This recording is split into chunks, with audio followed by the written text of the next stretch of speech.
옆사람이 사랑합시다. 전도합시다.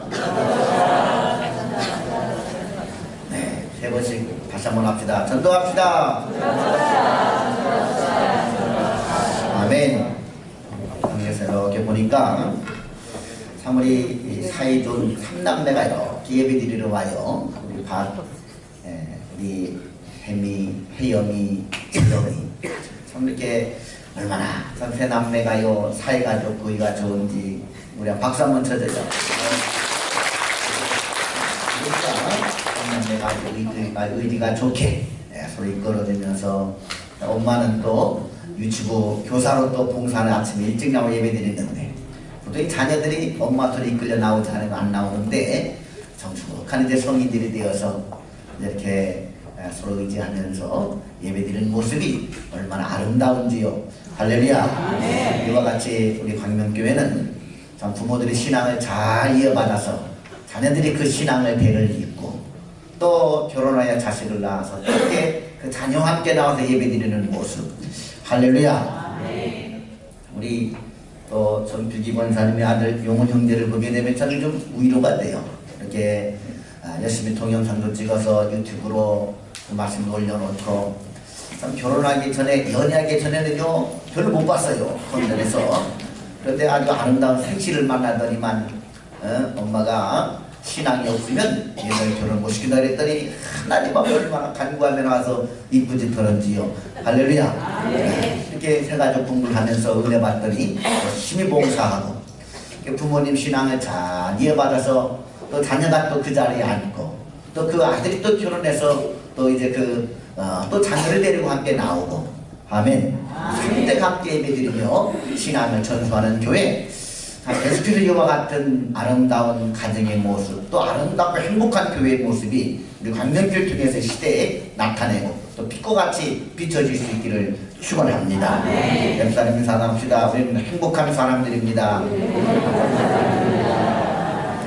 어제 서울시청 앞 광장에 퀴어 문화 축제가 열렸는데 이건 가정이 무엇인가를 모르는 참 어리석은 하나님을 모르는 자들의 어쩌면 저주받을 만행이라고 볼 수가 있지요. 가정이 붕괴되면 이 사회가 붕괴됩니다. 사회가 붕괴되어지면 미래가 없습니다. 우리 가정을 지키고 이 모든 일들을 하나님의 창조 질서에 순종하는 데 있지요. 우리 열심히 하나님의 복음을 전하여서 이 문제의 해결은 다른 게 없습니다. 하나님을 모르기 때문에 그런 거예요. 어리석은 자들은 하나님이 없다고 말한다고 했어요. 열심히 하나님이 사랑이심 전하고 사랑이신 하나님의 말씀이 유대게 전하는 가운데 이와 같은 반인륜적이고 반도덕적이고 반사회적인 악행들이 이 나라에 다시는 자행되지 않도록 우리가 기도하고 깨어서 지킬 수 있기를 축원합니다. 오늘 말씀은 위기를 기회가 되게 하라라는 제목으로 함께 은혜받는 복된 시간 되기를 축원합니다. 루이빌 의과대학 정신과 교수인 레인 오츠 박사는 신앙이 병들어갈 때라는 책에서 신앙이 병들어갈 때 몇 가지 심리 현상이 일어난다라고 이야기를 했습니다. 그 첫째는 신앙이 병들어가게 되면 그 마음에 평안이 사라진다고 했습니다. 교회나 가정이나 직장이나 어디에서도 평안을 느끼지 못하고 모든 일에 짜증스럽고 귀찮아진다는 것입니다. 혹시 지금 내 마음에 가정이나 또는 교회나 직장이나 어디에서도 평안이 없고 뭐가 귀찮고 짜증이 느껴지지 않습니까? 이것은 내 마음에 신앙이 병들어가고 있다고 하는 초기 증상이라고 볼 수가 있습니다. 두 번째, 신앙이 병들어가면 이해하고 화해하는 마음이 사라진다고 했습니다. 다시 말해서 다른 사람의 말을 귀담아 듣고 이해하고 그래서 서로 용서하고 화해하려고 하지 아니하고 자기 주장만 계속해서 고집하게 되고 그리고는 남의 말을 도저히 이해하려고 하지 않고 편견과 선입견과 그리고 자기의 주장을 정당화하려고 변명을 한다는 것입니다. 그러면은 내 마음에 지금 심령이 영적으로 병들어가고 있다는 하는 증상이라는 거예요. 세 번째로는 긍정적인 마음이 사라지고 늘 비판과 불평이 나온다고 했습니다. 매사에 부정적입니다. 매사에 비판적입니다. 긍정보다는 부정적인 인식이 먼저 되어져서 늘 말을 해도 부정적인 말을 하고 말을 해도 불평을 말하게 되고 원망을 말해야 한다는 거예요. 그러면은 다른 사람의 문제가 아니라 내 마음에 영적으로 병들었다라는 것은 증상인 것이지요. 우리는 혹시 내 마음에 이런 영적인 병이 들어가고 있지는 않습니까? 세상 사람들이 또 우리도 마찬가지죠. 우리 몸이 병들고 육신이 아프고 뭔가 감기 기운이 있고 또 뭔가 소화가 되지 않으면 얼른 병원에 가서 진찰해보고 육신의 병을 치료하려고 합니다. 그러나 내 마음에 영적인 병이 이렇게 병들어가고 있는데도 이와 같은 증상이 있는데도 불구하고 오히려 교회 나와서 더 영적으로 치료받고 하나님 앞에 더 나와서 영적으로 치료받으려고 하지 아니하고 오히려 그 교회를 더 멀리하고 하나님을 더 멀리하는 경우들이 있어요. 이는 마치 환자가 병원을 멀리하려고 하는 것과 마찬가지의 어리석은 태도라는 것입니다.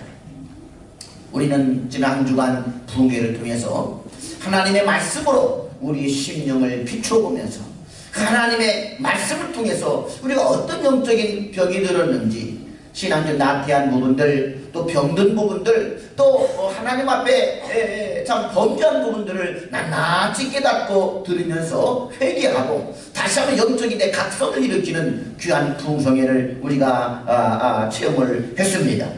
그런데 부흥회로 끝나면은 그 부흥회의 가치가 없는 것입니다.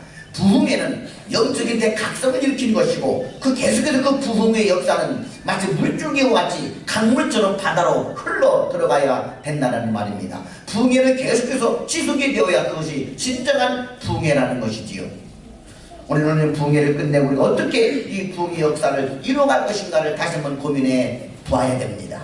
그런데 꼭 오르막이 있으면 내리막이 있고 낮이 있으면 밤이 있는 것처럼 뭔가 성령이 역사하는 곳에는 마귀도 함께 역사하여 사람들을 미혹하고 유혹하고 온다는 것입니다.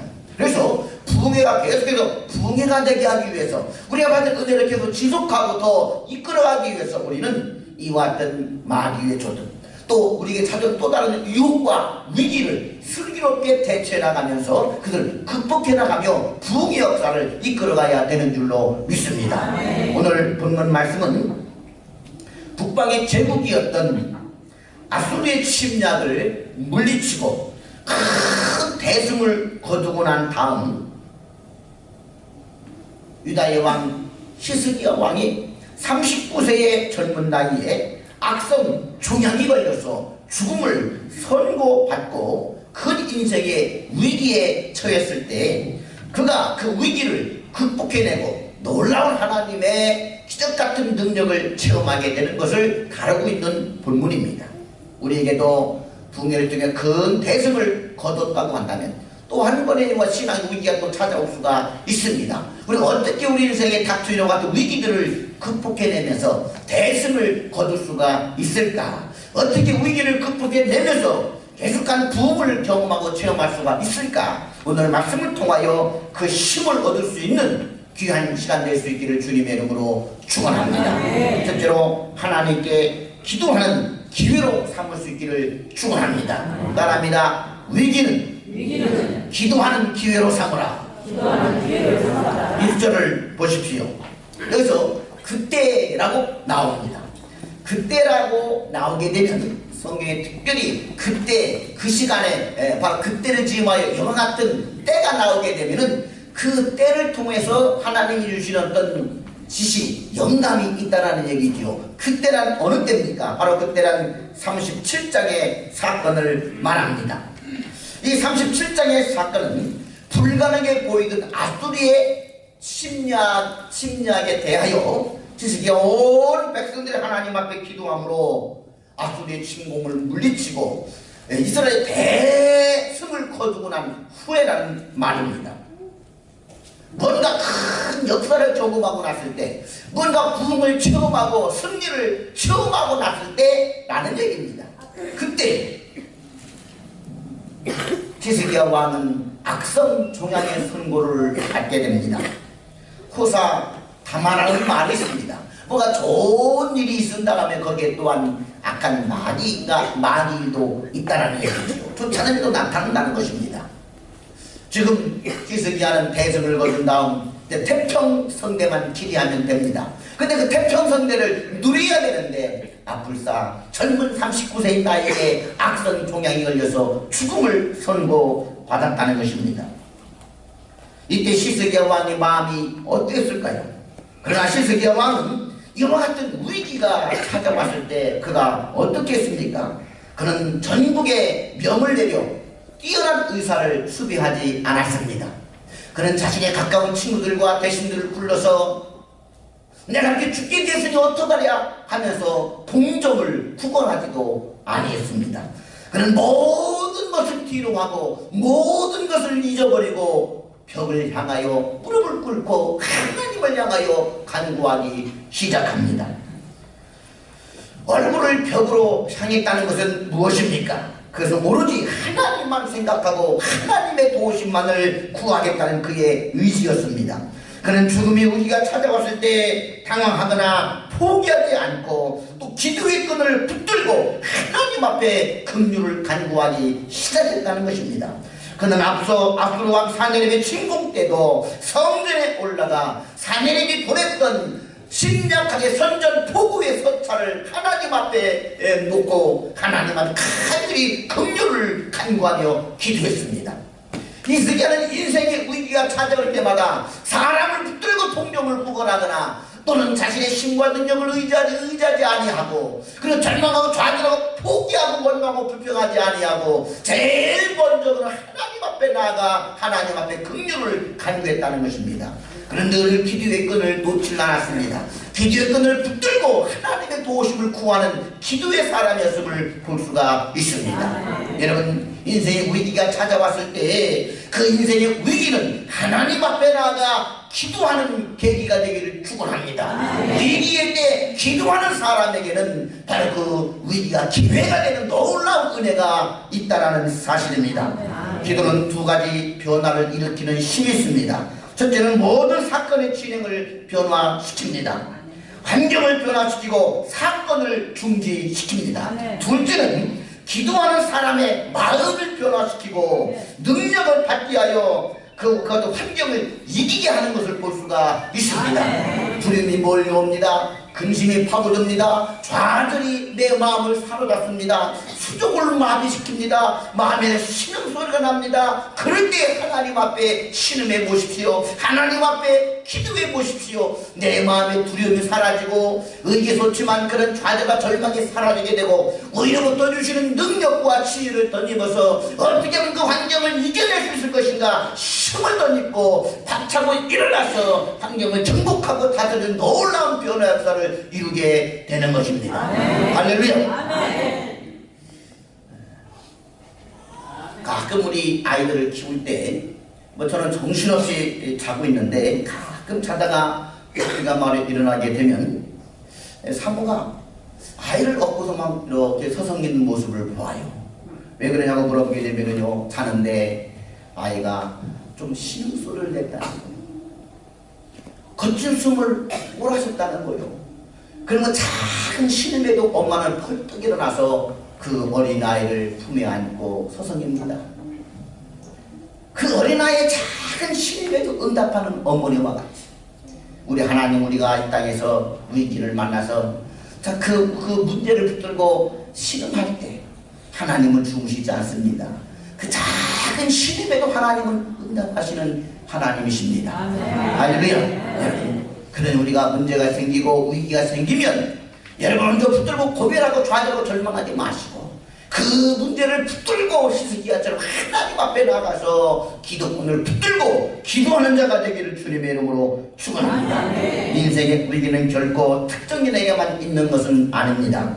사업하는 사람에게만 찾아오는 것이 인생의 위기가 아닙니다. 갓 태어난 어린아이에게도 찾아오게 되고 가정의 주부에게도 공부하는 학생에게도 위기는 찾아오게 되어 있습니다. 세상 사람 누구나 겪는 보편적인 일이지만 그 위기가 축복이 되어 간증하는 사람은 특별한 사람이라는 것입니다.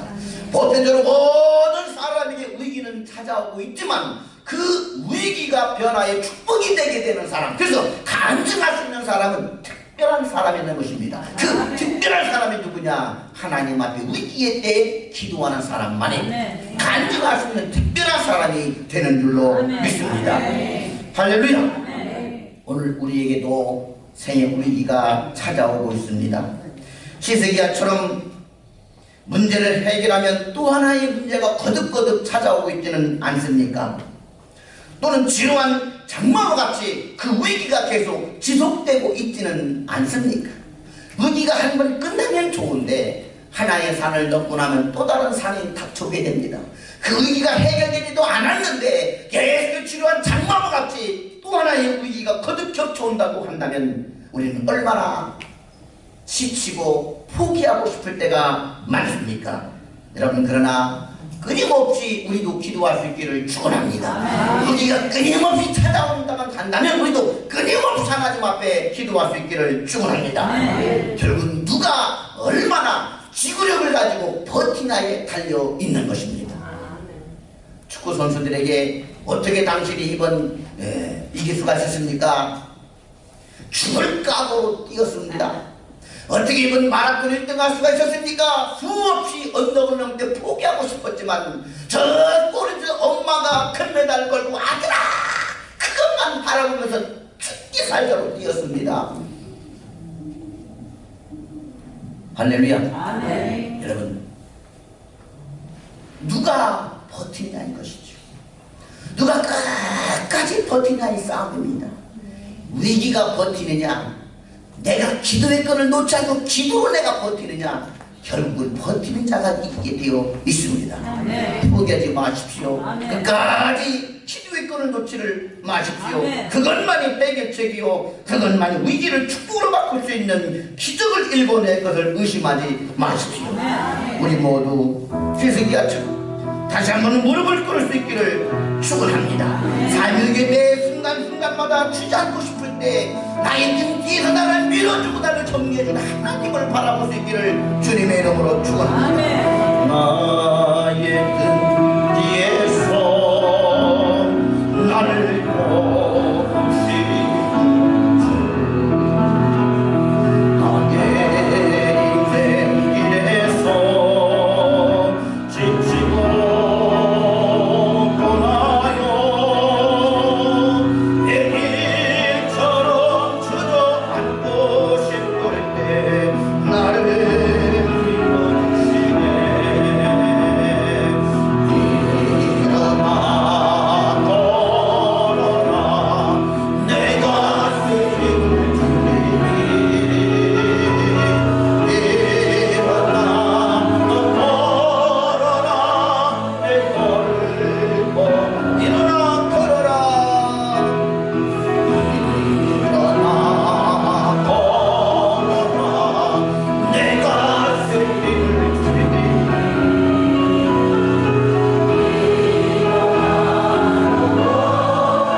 체험하는 기회로 삼을 수 있기를 축원합니다.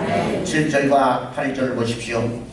하나님은 히스기야의 기도를 들으시고 생명을 15년 동안이나 연장해 주겠다고 약속을 합니다. 어떻게 악성 조항이 걸려 죽음을 선고받은 히스기야에게 하나님은 그의 생명을 15년 동안 연장해 주겠다고 하느냐, 참 일단 믿지를 못합니다. 그래서 하나님께서는 그 증거로 해의 그림자를 10도 뒤로 물러가게 하겠다라고 말씀하십니다. 태양시계 그림자로 시간을 맞추는 그런 이 해시계가 항상 그림자는 앞으로만 가게 되어 있지 뒤로 가지는 않습니다. 이 자연의 법칙입니다. 그러나 하나님께서는 그의 해 그림자를 뒤로 10도 정도 물러가게 하겠다는 것이지요. 태양 주위를 도는 지구가 이 궤도를 바꾸겠다는 것입니다. 뒤로 물러가겠다는 것입니다. 이거 초자연적인 능력이죠. 우리는 이것을 기적이라고 합니다. 악성 종양이 걸려 죽을 수밖에 없던 자의 생명을 15년 연장해 주는 것, 이것은 해의 거리가 뒤로 물러가게 하는 것 같이 사람의 힘으로는 불가능하다는 것입니다. 전능하신 하나님만이 할 수 있다는 것입니다. 그 하나님께서 위기의 때 기도하는 이 히스기야에게, 위기의 때 좌절하지 아니하고 하나님 앞에 나아갔던 히스기야에게 하나님은 능력을 베풀어 주겠다는 것입니다. 기적의 하나님, 능력의 하나님, 권능의 하나님이 함께하여 주시겠다는 것입니다. 할렐루야. 여러분, 위기는 바로 하나님 앞에 능력을 체험하는 기회가 되게 해야 될 줄로 믿습니다. 신앙의 영웅들을 보면 히스기야처럼 위기를 만났을 때 하나님의 능력을 체험하는 기회로 삼았던 것을 볼 수가 있습니다. 에스더에 보게 되면 시브리어인 에스더가 하나님의 은혜로 왕후가 됩니다. 거대한 바벨론 제국의 왕후가 되었을 때 참 호요육하며 잘 살 수가 있었는데, 이런 에스더와 그 민족에게 위기가 닥칩니다. 하만이라고 하는 간신이 모든 시브리 민족들을 다 제거하고, 그리고는 하나님 앞에 대항하기 위해서 아수르 왕에게 시브리 민족들을 모함하게 됩니다. 결국은 에스더가 속한 시브리 민족이 다 멸망받을 위기에 처하게 됩니다. 이와 같았을 때에 에스더는 하나님 앞에 3일 동안 금식하고 난 다음 죽으면 죽으리라라는 각오로 자신의 황제에게 민족의 억울한 사정을 알리고자 마음먹습니다. 황실의 규례는 왕이 첩이나 또는 후궁이나 왕비를 찾지 않으면 왕비가 황제의 거처를 마음대로 찾을 수가 없게 되었습니다. 그러나 에스더는 죽으면 죽으리라는 각오로 황실의 규례를 어기고 왕 앞에 나가서 민족의 억울함을 알리게 됩니다. 하나님께서는 왕의 마음을 움직여서 이 간신 하만의 괴계를 알게 하시고 시브리 민족들을 구원시켜 주시고 간신을 오히려 목매어 달아 죽이는 놀라운 기적을 행하여 에스더는 하나님의 능력을 체험하는 기회로 그 위기를 극복해내는 걸 볼 수가 있습니다. 계시록 24장에 보게 되면 애국 군대의 추격을 받은 이스라엘 백성들이 홍해 바다 앞에 이르게 됩니다. 뒤에는 애굽의 철병거를 가진 그런 군대들이 몰려오고 있고 앞에는 푸른 홍해 바다가 가로막아 있습니다. 이를 가리켜서 지태양난이라는 표현을 씁니다. 앞으로 갈 수도 없고 뒤로 물러갈 수도 없는 위기가 닥쳤을 때에 이때 모세 앞에 백성들을 원망하기 시작합니다. 우리를 애굽에서 건져내요 홍해바다에 죽게 만들려고 우리를 건져내느냐. 모세를 원망하고 하나님을 원망합니다. 이때 모세는 백성들에게 말합니다. 여러분 평안하십시오.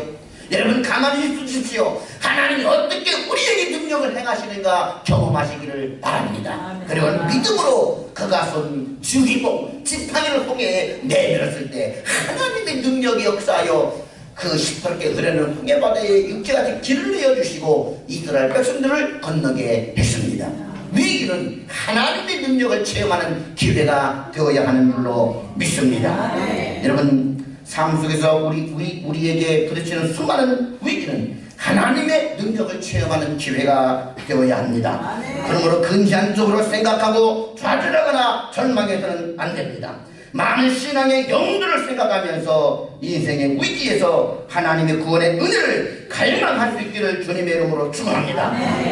우리가 절박한 위기 가운데서도 낙심하지 말고 에스더와 같이 또 모세와 같이 히스기야와 같이 하나님의 능력을 체험하는 그 신앙의 영웅들이 될 수 있기를 주님의 이름으로 축원합니다.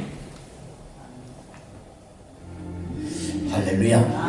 사람은 위기가 닥치게 되면 문제가 닥치게 되고 어려움을 겪게 되면 누구 때문에 라고 얘기합니다. 남편 때문에, 자식들 때문에, 부모님 때문에, 나라 때문에. 그러나 믿음의 사람은 덕분에라는 표현을 씁니다. 할렐루야. 마사시타 보너스 교회장과 같이 참 이분이 일화를 쭉 들어보게 된 그런 고백을 합니다. 자기는 참 배우지 못했다는 거예요. 초등학교도 못 나왔다는 것입니다. 가난한 부모님을 만나서 초등학교도 못 나왔다. 그러나 나는 가난 때문에 오늘 세상을 빨리 경험할 수가 있었다.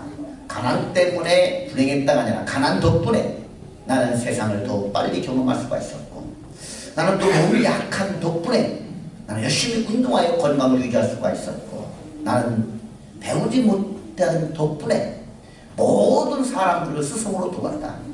나는 항상 누구에게서든지 배우고자 했다. 그런 고백을 했습니다. 우리는 위기 때 자꾸 누구 때문에라고 불평하지 마시기를 바랍니다. 그것 덕분에라고 항상 하나님 은혜에 감격할 줄 알고 그걸 딛고 일어서는 그런 믿음의 사람, 용기 있는 사람이 되기를 축원합니다. 마지막으로 위기의 때에는 교회에 헌신하는 기회로 삼을 수 있기를 축원합니다. 오늘 본문 20절 말씀을 보십시오. 죽음의 위기에서 하나님의 능력을 체험하고 생애를 연장받은 히스기야 왕은 감사의 찬양을 하나님 앞에 올립니다.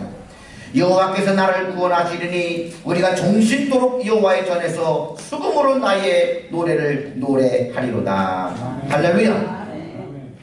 하나님의 능력을 체험한 히스기야 왕의 헌신을 감사와 찬양으로 표현하고 있는 것입니다. 하나님의 긍휼하심으로 구원받은 히스기야는 살아있는 동안 쉬지 않고 성전에서 수금으로 여호와께 감사하고 찬양하겠다고 고백하고 있습니다. 그 헌신을 하나님의 전에서 여호와의 전에서 헌신하여 봉사하겠다라고 고백하고 있는 것입니다. 여호와의 전은 하나님께서 거하시는 거룩한 장소, 신성한 장소로서 세상과 구별된 곳입니다. 따라서 이곳에서 헌신하겠다고 하는 것은 세상과 짝하지 않고 오직 하나님과 동행하며 하나님의 말씀대로 살며 그 앞에서 일평생 봉사하고 헌신하겠다고 하는 삶의 고백이었던 것입니다. 오늘날도 은혜를 받은 성도들은 이와 같은 동일한 고백을 하는 것을 볼 수가 있습니다. 교회는 주님의 몸입니다. 하나님의 성전에서 봉사하겠다고 했던 히스기야의 말은 오늘날 우리 성도들에게는 내가 주님의 몸된 교회에서 봉사하겠습니다라는 고백과 마찬가지라는 것이지요. 주님의 몸과 머리는 떼내야 뗄 수가 없습니다. 머리 대신 주님은 이 교회된 몸을 통하여 역사하시고 일하시는 것을 볼 수가 있습니다. 은혜를 체험하고 나면 주님의 몸된 교회에서 영원토록 주님만을 사랑하고 주님께 경배드리며 그리고 주님을 높이며 주님을 위해 봉사하고 살겠다라고 성도들은 고백을 하게 됩니다. 하나님 위기를 통해서 처음 은혜를 받았을 때 이러하지 내가 주의 은혜를 무엇으로 보답할고 내가 평생 동안 주의 전을 떠나지 않으며 주님 몸된 교회에서 봉사하겠나이다라는 그 열정을 다시 회복시켜 주신 그런 기회로 삼습니다. 그렇기 때문에 생의 위기가 닥치게 되면 우리는 나를 점검해 봐야 됩니다. 내가 첫 은혜를 받았을 때 내가 주님 앞에 봉사하겠다고 다짐했던 그 사명들, 봉사하겠다고 헌신한 그 고백들, 근데 지금은 너무나 내게서 멀리 떨어져 있고 내 신앙이 게으르고 봉사가 없어졌고 헌신이 사라졌다고 하는 것을 우리는 깨달아야 됩니다. 인생의 위기가 닥쳤을 때 우리는 다시 한번 주님의 몸된 교회에 봉사하는 기회로 삼을 수 있기를 주님의 이름으로 축원합니다. 그런 꺼졌던 나의 인생의 이 등대에 주님 불을 밝혀주시어서 다시금 내 촛대에 불이 밝혀지게 합니다. 불이 꺼졌던 재물에 불이 꺼졌던 촛대가 옮겨졌던 그 촛대를 다시 옮겨주게 됩니다. 건강의 촛대도 다시 회복시켜 주십니다. 할렐루야. 하나님이 은혜 주시고 하나님이 축복해 주시고 하나님이 다시 한번 그를 일으켜 세워 주시고 회복시켜 주십니다. 사랑하는 성도 여러분, 인생 위기가 되면은 기도하는 기회로 삼을 수 있기를 축원합니다. 인생 위기가 찾아오게 되면 하나님 능력을 체험하는 기회로 삼을 수 있기를 축원합니다. 인생 위기가 찾아오게 되면 하나님의 주님 몸된 교회에서 봉사하는 기회로 삼을 수 있기를 축원합니다. 이와 같은 자들에게 주님은 역사하시고 축복하여 주실 줄로 믿습니다. 기도하겠습니다. 사랑과 은혜가 풍성하신 아버지 하나님,